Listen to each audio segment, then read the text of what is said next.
So hey guys, today we're going to do a front speaker replacement in a 2012 Subaru hatch. Pretty simple deal here. Going to be taking out our stock speakers up front here underneath our grill, replace them with, I picked up a pair of Polk, let's see if we can't get that, DB 651s, 6.5 coaxes off Crutchfield. Got a pretty good deal on them.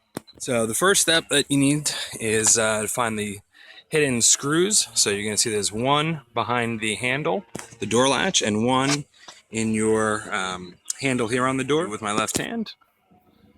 Trading hands, here we go. Pops up with the right. Now it does not completely come up, it just kind of flips up and sits there.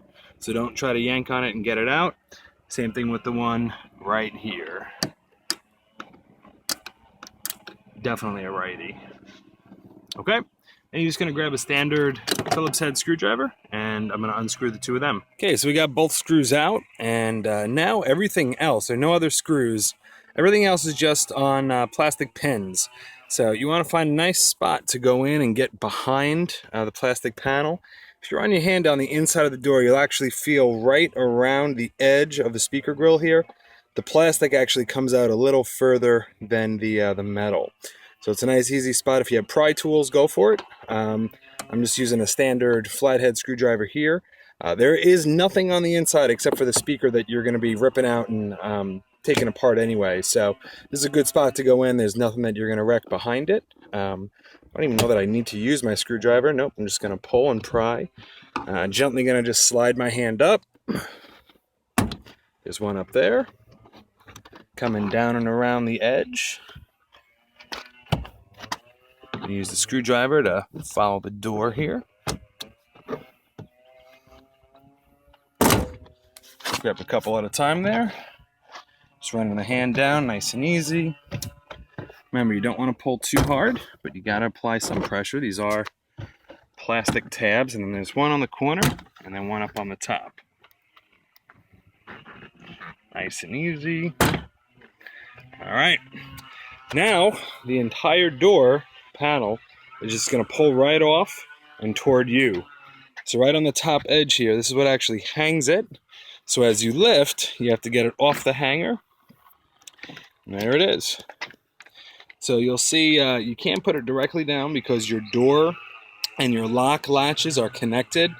There are some instructions that recommend disconnecting that. I've actually found, I'm going to do it here, if you turn your panel and put it on the ground standing up, you don't have to disconnect them, and that's a lot easier, certainly. So you can see there, I got the door panel sitting, resting, and then you can come over here to this amazing stock speaker.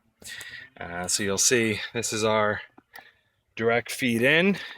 It's just a simple clip, so we're gonna squeeze that, pull out, and this is just being held in by three Phillips head screws. So we're gonna go ahead and take our drill in slow mode, right? Because there's no reason to go too fast or strip out your screws by accident, but I also don't want to be sitting here unscrewing screws all day.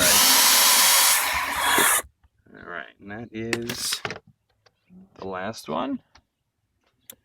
And then the speaker is just going to pull right out. And here's the old speakers.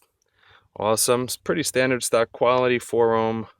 35 max kind of plastic cone thing going on. Yeah, simple, cheesy junk.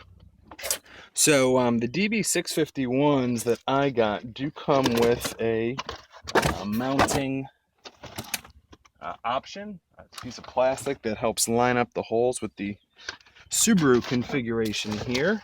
So I'll find where I put them. So this might have been the hardest part of the installation, which was figuring out how this mounting ring actually fits on. So it is a tight fit, I will tell you that. It's not quite as plug and play as they may lead you to believe.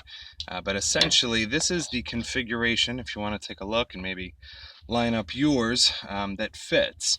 There was a very tall triangle mount down on this part here.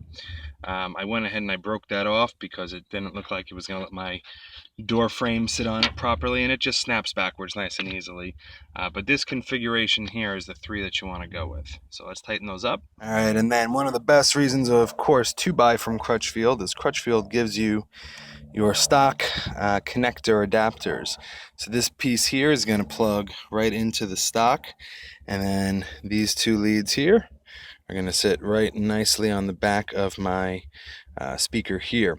The one thing that I am going to do first, though, there's just a little bit of wiggle room behind the mounting bracket, so I'm going to go ahead and slide my wires behind there so that they can be sitting in this cavity here, and I don't have to go over the mounting frame itself, and that way I can have a nice snug connection. So I'm going to go ahead and do that. Okay, so went ahead and connected, like I said, went behind the bracket, connected to the back of my speaker, and then before you go ahead and mount it, always a good idea just to go ahead and start up your car, or at least turn to ignition 1, to make sure that you are in fact connected and all is good. Satellite here.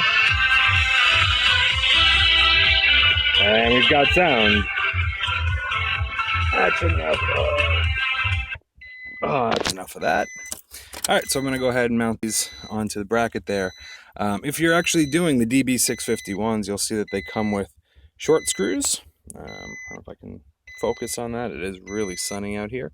And they're also, please stop beeping at me. There are also long screws. The long screws you don't want to use because we use the mounting bracket. You would only use the long screws if you were actually mounting directly into the sheetrock and using also one of the metal clips. So short screws, 4 holes, and there are 4 tiny holes that you're going to line up to and go right in. There is a there's a little bit of a gasket here on the back. Just going to see as it lines up with the holes, set that up so you have a nice firm fit and you don't have any joggling or bouncing or rattling. Okay, so the speaker's in. On the 651s, it's I guess a feature or something they tout about is the actual tweeter itself is adjustable, so you can go ahead and push that to aim up a little bit and maybe try to get it out of your feet, because it's probably not going to serve you too well there. There we go, got it aimed up as much as I can, probably more so to the passenger's ears. And now I'm just going to reassemble the door. So I'll try to do this in one shot. One thing that did happen was, you'll see here the plastic that was on the inside lining here did fall off a bit. So I'm just going to go ahead and put that back on, hang the door back on, and screw the screws back in.